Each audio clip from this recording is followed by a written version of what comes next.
Quando falam sobre as prioridades do governo, alguns aliados do presidente Jair Bolsonaro costumam mencionar assuntos da chamada pauta de costumes, medidas como o Estatuto da Família, que restringe a definição de núcleo familiar à união de homem e mulher, a escola sem partido, que busca impedir professores de expressar opiniões ideológicas, a luta contra a ideologia de gênero, ou a redução da maioridade penal. Mas nenhuma destas questões será prioridade do Congresso em 2020, segundo os presidentes da Câmara, Rodrigo Maia, de EMRJ, e do Senado, Davi Alcolumbre, de EMAP. Os dois receberam jornalistas que cobrem o Congresso Nacional para cafés da manhã em suas residências oficiais na quinta, 19, e sexta-feira, 20, respectivamente, e deixaram claro que não estão dispostos a tocar em temas da pauta de costumes. Alcolumbre e Rodrigo Maia permaneceram no comando do Senado e da Câmara pelo menos até fevereiro de 2021. Os dois são responsáveis por montar a pauta das respectivas casas do Legislativo, são eles que determinam quais projetos serão votados e quando. A pauta do Brasil é econômica. Se a gente ver o que está conseguindo segurar o país, a confiança das pessoas, o aquecimento da economia, se deve à pauta econômica, disse Davi Alcolumbre a jornalistas, na manhã de sexta, 20. A previsão de debates, apenas, para a pauta de costumes.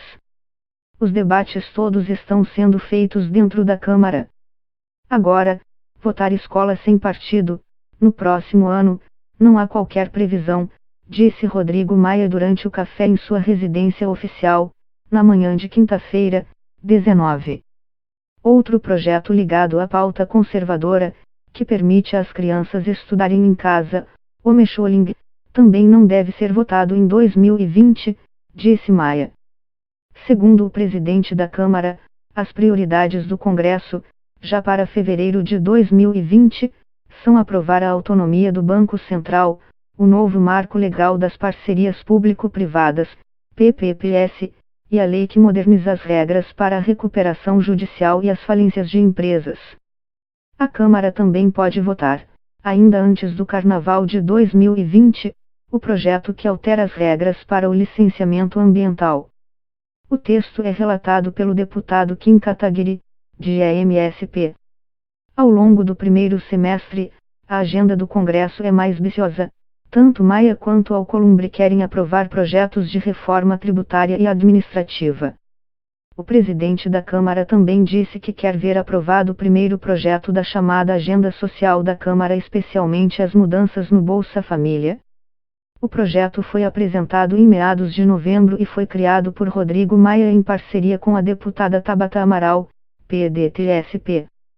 As mudanças teriam por objetivo simplificar a cobrança de impostos no país e não significariam um aumento e nem a redução da carga tributária, que continuaria igual, segundo o presidente do Senado.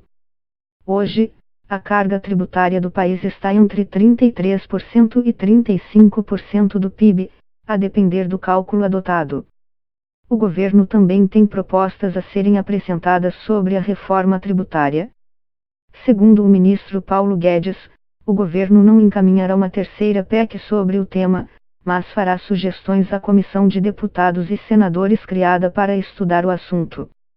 Trata-se de um conjunto de propostas cuja elaboração foi encabeçada pela deputada Tabata Amaral, PDT-SP, e outros congressistas ligados a ela, como Felipe Rigoni, PSDS, e João Campos, PSB-PE. O pacote foi batizado de Agenda Social da Câmara, e lançado em novembro. Até agora, no entanto, o único ponto que avançou são as mudanças no Bolsa Família. A proposta é aumentar a abrangência do benefício e incluí-lo no texto da Constituição, para que fique menos exposto a pressões políticas. O projeto também cria um benefício para a primeira infância, um pagamento adicional de R$ 100 para crianças até os 6 anos de idade, gestantes e mães que acabaram de ter bebê. O custo das mudanças previstas na proposta é de R$ 9,8 bilhões por ano. O governo também pretende atuar neste assunto, em entrevista ao jornal O Estado de S. Paulo. Nesta semana, o ministro da Casa Civil, Onyx Lorenzoni, disse que o Palácio do Planalto enviará ao Congresso um projeto de um novo Bolsa Família até maio. As duas propostas tratam de temas diferentes, mas têm objetivo parecido: permitir que a União, estados e municípios gastem menos com custeio, principalmente com salários de servidores públicos. Hoje, quase tudo que o governo federal arrecada está comprometido com gastos obrigatórios deste tipo. A reforma administrativa deveria ter sido apresentada pelo governo ainda este ano, mas, no fim de novembro, o ministro Paulo Guedes admitiu que só enviaria o texto ao Congresso no começo de 2020. Poucos detalhes do texto são conhecidos, mas durante o café da manhã com jornalistas, Rodrigo Maia disse que a proposta precisará alterar a progressão de servidores na carreira, por exemplo. Os critérios para a estabilidade dos servidores, isto é, a impossibilidade de serem demitidos, também deverá mudar, disse Maia. A princípio, as novas regras valeriam apenas para os novos servidores. Já a segunda proposta se refere à chamada regra de ouro, uma norma constitucional segundo a qual o governo não pode se endividar para pagar despesas correntes como salários, aposentadorias e despesas cotidianas da administração. O texto proíbe o Congresso de abrir créditos extraordinários de forma a permitir a quebra da regra, como acontece hoje. Ao invés disso, o Executivo passa a ter vários mecanismos à disposição para não descumprir a regra: proibição de reajustes de redução da jornada e dos salários dos servidores públicos, aumento das alíquotas da contribuição previdenciária e diminuição de gastos com cargos comissionados, entre outras.